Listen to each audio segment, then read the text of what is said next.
Hey everyone, good morning all of you. Welcome to पिनिका point. Hope all good, everything fine.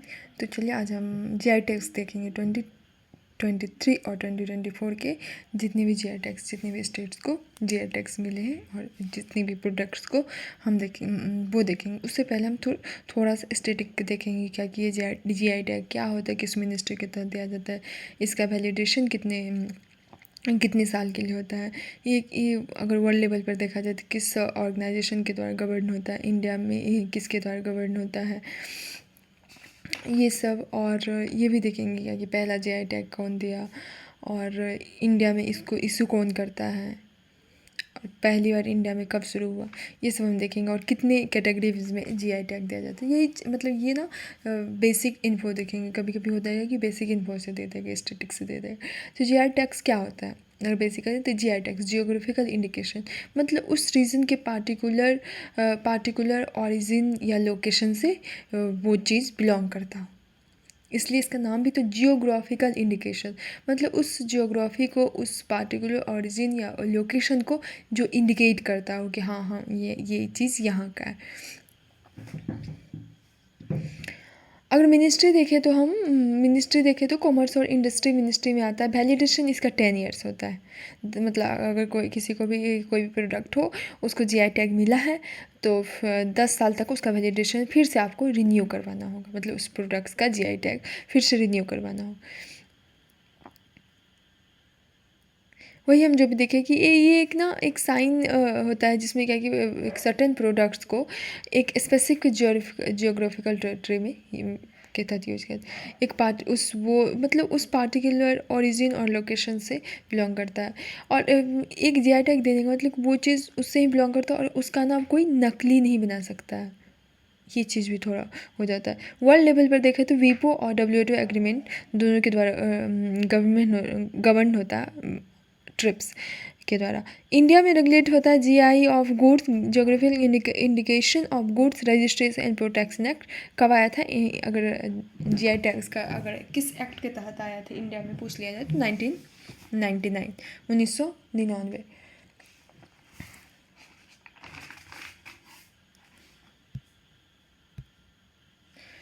अब GI tax क्या, क्यों, ये जो है इम्पोर्टेंट होता है, ये GI टैक्स देना क्यों इम्पोर्टेंट हो जाता है, इसलिए इम्पोर्टेंट है ताकि उस प्रोडक्ट के क्वालिटी और रेपुटेशन को हम प्रोटेक्ट कर सके.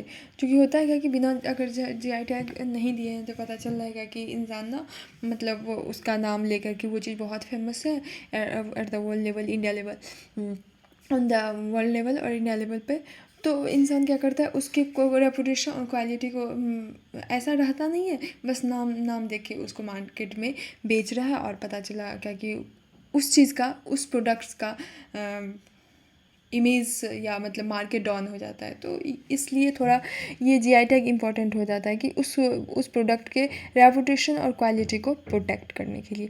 अगर इंडिया में देखें तो ये कब मतलब फोर्स में लागू हुआ, तो 15 सितंबर 2003 को ये GI टैक्स लागू किया गया. पहला GI टैग दार्जिलिंग टी को दिया गया 2004, जैसे 2004 दे दिया तो 2014 में फिर से इसको रिन्यू करवाना पड़ा होगा GI टैग. अगर इंडिया में देखें तो इंडिया में इसको हम वर्ल्ड लेवल पे WIPO और WTO देखें, और इंडिया में इसको कौन इशू करता है तो DIPIT, department of industry promotion and international trade, इसके द्वारा इंडिया में DIPIT के द्वारा. और ये क्या करता है, economic helps to promote the economic development of regions where the product produced, और वहाँ के कुछ इकोनॉमिक डेवलपमेंट भी हो, जो प्रोडक्ट जहाँ से बिलोंग करता है वहाँ उस चीज़ को और प्रमोट मिले, उसके डेवलपमेंट, और रीज़न जहाँ वो प्रोड्यूस हो रहा है उसका इकोनॉमिक डेवलपमेंट भी. यहाँ तक तो हम देख लिए कि इसका कहाँ क्या है, हेडक्वार्टर क्या है, कैसे है. हेडक्वार्टर नहीं मेंशन है, हेडक्वार्टर इसका चेन्नई होता है. चेन्नई हेडक्वार्टर इसका चेन्नई. तो हम देख लिए कि कैसे क्या इंडिया में कब आया फर्स्ट GI टैग, किसको मिला और किस मिनिस्ट्री के तहत आता है, कैसे कैसे. तो अब हम ना कैटेगरी देखेंगे, कितने कैटेगरी में दिया जाता है. तो ये ना 6 कैटेगरी में दिया जाता है. एग्रीकल्चर प्रोडक्ट के लिए नेचुरल प्रोडक्ट, कोई भी मैन्युफैक्चर्ड आइटम, टेक्सटाइल, हैंडीक्राफ्ट और फूड स्टफ्स, ये कैटेगरी भी थोड़ा इम्पोर्टेंट हो जाता है।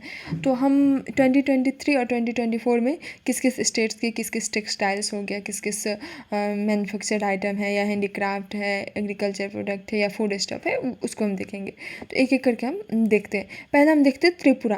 त्रिपुरा में 3-4 जीआई टैग इधर मतलब मिला है। एक है टेक्सटाइल्स कैटेगरी में त्रिपुरा रिसा, ये ना फीमेल का अपर गारमेंट्स होता है, तो ये त्रिपुरा रिसा ये टेक्सटाइल्स कैटेगरी में आता है, इसको जीआई टैग मिला। और पेचरा रिग्नाई, ये ना ये भी एक गारमेंट्स ही होता है। और ये मातावारी पेरा, ये मातावारी पेरा। तो 2 टेक्सटाइल्स कैटेगरी में आप देख लीजिए और एक फूड स्टेप कैटेगरी में। त्रिपुरा रिसा टेक्सटाइल और पथरा रिग्नाई और मातावारी पेरा, ये 3 चीज़ याद रखना है।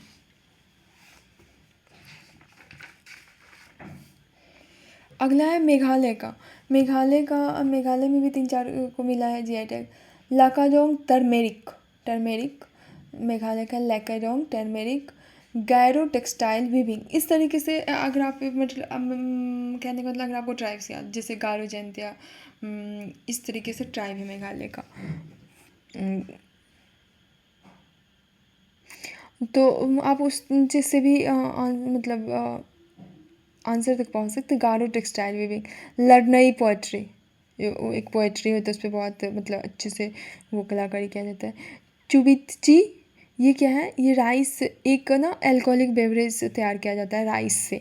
तो मेघालय का हम देख लें। लैकाडोंग टर्मेरिक देखिए, टेक्सटाइल और पोएट्री। और चुबितची ये अल्कोहलिक बेवरेज है। तो Lakadong turmeric Meghalaya, Garo textile weaving, लड़नई पोएट्री और चुबितची ये एक अल्कोहलिक बेवरेज है जो राइस से तैयार होता है, देख लिया। असम का हम अब 3-4 देखा। असम माजुली आइसलैंड, तो असम फेमस है उस चीज़ से, तो उससे आप समझ वाले। माजुली मास्क, एक मास्क वो तैयार किया जाता है। माजुली मैन्युस्क्रिप्ट पेंटिंग और अस असरी कंडी टेरिकोटा क्राफ्ट, ये एक तरह का पोइट्री और टेरिकोटा का सबसे बहुत बड़ा क्लस्टर होता है, और इस तरीके से फिर क्राफ्ट तैयार किया जाता है। और पानी मटका क्राफ्ट, वाटर हाइकिंग। तो असम का हम देख लिए, जैसे असम का जैसे माजुली मास्क ये सब तो याद रहेगा, ये 2 याद रख लेना है। असारी कांडी टेराकोटा क्राफ्ट और पानी मटका क्राफ्ट ना। असम से बहुत ज़्यादा है, असम से हम एक एक करके। मिजिंग हैंडलूम प्रोडक्ट है। सार्थेवारी मेटल क्राफ्ट है। बोडो एरी सिल्क, ये अहिंसा के नाम से फैब्रिक जाना जाता है। जापी एक बैम्बो हेडगियर है। बिहू धोल, बोडो ठोरका, बोडो सीफंग, बोडो जमागरा एक स्कार्फ है। बोडो गमछा, बोडो डोखना। तो ये सब ना आप बहुत हद तक बोडो बिहू ये सब आप आराम से समझ जाएंगे कि असम का है। जापी याद रख लीजिए। Sarthebari metal craft, Mising handloom product, Asharikandi terracotta, पानी मेट का क्राफ्ट, ये सब असम का है। थोड़ा सा नाम थोड़ा डिफरेंट होता है, 1-2 बार कुछ रुक करने का ज़रूरत है। अगला हम देखेंगे तमिलनाडु का। तमिलनाडु का है ये एक सालिम सागो, ये रॉ टॉपिक्स होता है और ये सालेम डिस्ट्रिक्ट होता है, इसलिए इसका नाम सालिम सागो तमिलनाडु का है, जीआई टैग मिला। आंध्र प्रदेश से किसको मिला है, तो Narsapur crochet lace products, Narsapur crochet lace products. Telangana का हम देख लेंगे। हैदराबाद लेक बैंगल्स, ये उस पर मतलब बैंगल्स पे स्टोन इस तरीके से स्टोन उस पर चिपकाया जाता है और बहुत ही ब्यूटीफुली बनाया जाता है। तो तेलंगाना का होगा लैक बैंगल्स, और ये आंध्र प्रदेश का crochet, Narsapur crochet lace products. Maharashtra का हम देखेंगे। महाराष्ट्र का है, इधर न्यूज़ में भी आया था, सितार और तानपुरा ऑफ मिराज, ये ना सांगली, महाराष्ट्र के सांगली डिस्ट्रिक्ट है मिराज। एक मतलब सांगली डिस्ट्रिक्ट में एक स्मॉल टाउन पड़ता है मिराज, वहाँ का सितार और तानपुरा बहुत ही फेमस है। बड़े बड़े मतलब वो गायन वादन घराने के बड़े बड़े सिंगर या जो भी हो इस फील्ड से हैं तो उनके द्वारा यूज किया जाता है। तो याद रखना सितार और तानपुरा किसका हो जाएगा, महाराष्ट्र। गुजरात का हम देख लेंगे। गुजरात का है, गुजरात का दो तीन है। गुजरात अजरक, अजरक एक तरह का क्या है, एक डेट्स, वो रॉ डेट्स होता है। नहीं नहीं नहीं नहीं, ये है डेट्स खरेक है। ये अजरक क्या होता है, ये एक ना कॉटन क्लॉथ पे प्रिंट किया जाता है, हाथ से इस तरह से पेंटिंग किया जाता है। हम इसका बात कर रहे थे। एक कच्ची खरेक, ये क्या होता है, डेट पाम होता है, डेट या पाम। ये बहुत ही स्वीट होता है और ये थोड़ा सा रॉ रहता है। अंबाजी वाइट मार्बल गुजरात, तीन हो जाएगा। कच्ची अजरक, अजरक एक तरह का पेंटिंग है, मतलब प्रिंटिंग कॉटन क्लॉथ पे हाथ से किया जाता है। और अंबाजी वाइट मार्बल गुजरात और कच्ची खरेक, तीन चीज़ है। अगला हम देखेंगे वेस्ट बंगाल।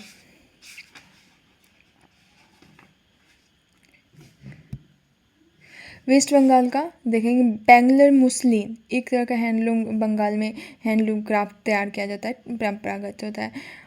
तेंगिल साड़ी, कोरियल साड़ी, गराड साड़ी।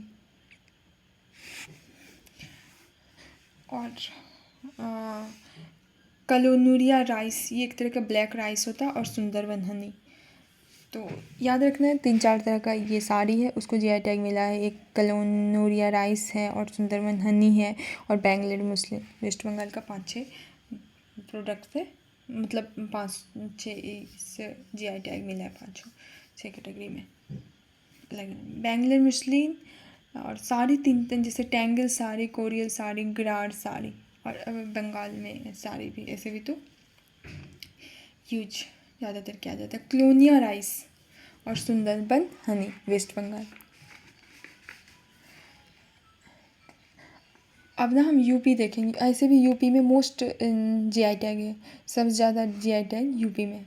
अब यूपी में इधर हम देखें न्यूज़ में जितने 2023 और 2024 में जो मिला है उसको हम देखेंगे। जैसे बनारस ठंडई, बनारस ठंडई।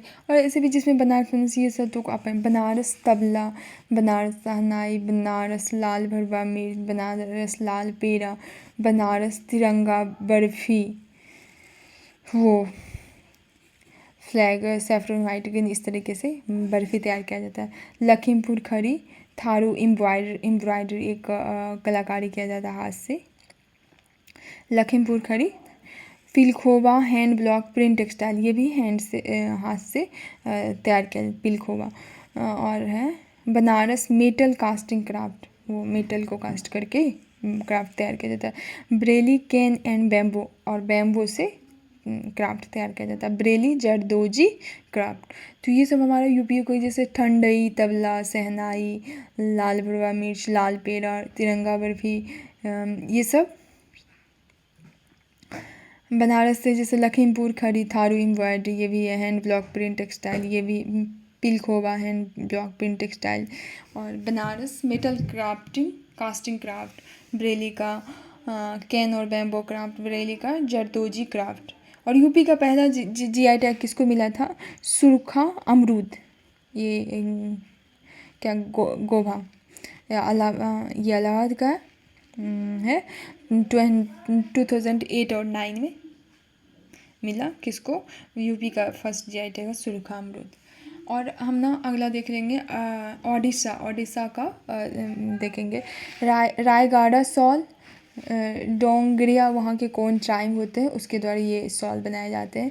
लेंजिया सोरा पेंटिंग, ये पीबीटीजी ग्रुप जो होते हैं, पार्टिकुलरली वल्नरेबल ट्राइबल ग्रुप, उसके द्वारा बनाया जाता है। और कटक चांदी तरकसी, एक ना वायर से ना बहुत अच्छे डिज़ाइन में वो डिजाइनिंग किया जाता है, बनाया जाता है। सिमलीपाल काई चटनी, ये ना रेड एंड से बहुत ही मतलब एकदम से टेस्टी चटनी होता है कहता है। तो सिमलीपाल काई चटनी, ये मयूरभंज डिस्ट्रिक्ट से है। नयागढ़ कंतई मुंडी ब्रिंजल, वो ब्रिंजल्स होता है जिस पे ना ऐसे कांटे ऊपर में रहते हैं। ओडिशा खजूरी गुड़, ये ना गुड़ होता है जो डेट पाम से मतलब ट्रे से ये होता है। और धेन कमल मगजी। तो देख लेते हैं रायगढ़ सॉल ये डोंगरी कौन के द्वारा दिया जाता है। लांजीरा सौरा पेंटिंग पीवीटीसी ट्राइब के द्वारा, पार्टिकुलर बनवे ट्राइब के द्वारा। कटक का चांदी तरकसी सिमलीपल कई चटनी नयागढ़ कंदी मुंदी ब्रिंजल। और ओडिशा का खजूरी गुड़ और मगजी धेन कमल मगजी।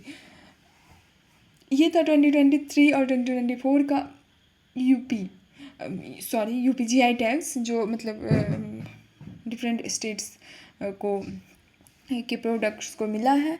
तो आने वाले जो भी एग्ज़ाम हो रहे हैं और फिर आने वाले जो भी एग्ज़ाम है उसमें जीआई टैग इम्पॉर्टेंट हो जाता है। एक दो क्वेश्चन दे ही दिया जाता है आपको, या तो आपको दे दिया जाएगा कि ये जैसे दिया जाएगा सिमलीपाल काई चटनी, ये कहाँ का है, जीआई टैग मतलब फूड स्टफ, तो स्टेट दे देगा, या मतलब क्वेश्चन किसी भी तरह से पूछ लिया जाएगा। या हम जैसे शुरू में पढ़े क्या कि पहला जीआई टैग्स कौन था, इसका हेड क्वार्टर कौन होता है और कितने सालों के लिए दिया जाता है, वर्ल्ड लेवल पर कौन गवर्न करता है, इंडिया लेवल पर कौन गवर्न करता है, ये सब। मिनिस्ट्री कॉमर्स और इंडस्ट्री, जीआई टैग्स याद रखने कॉमर्स और इंडस्ट्री मिनिस्ट्री से। पहला 2003 में दार्जिलिंग टी को मिला था। तो इंडिया में DIPT department industry promotion international trade के द्वारा। और जीआई टैग ये इम्पॉर्टेंट है कहीं ना कहीं उस प्रोडक्ट के क्वालिटी और रेपुटेशन को बचा कर प्रोटेक्ट करने के लिए, क्योंकि इंसान बहुत सारे फेक प्रोडक्ट्स तैयार कर लेते हैं उसके नाम पे। तो अब उस तरीके से जीआई टैग देने के बाद उस प्रोडक्ट को एक प्रोटेक्शन मिल जाता है और फिर और वहाँ उस रीजन के इकोनॉमिक डेवलपमेंट में भी प्रोडक्ट होता था जहाँ वो प्रोड्यूस होता है। और हम देखे थे 3-4 कैटेगरी था, agriculture, natural, manufactured, textile, handicraft और फूड प्रोडक्ट्स। और 2023 और 2024 का हम जीआई टैग्स देखे। तो चलिए आप लोग रिविज़न कीजिए, एग्ज़ाम का तैयार कीजिए।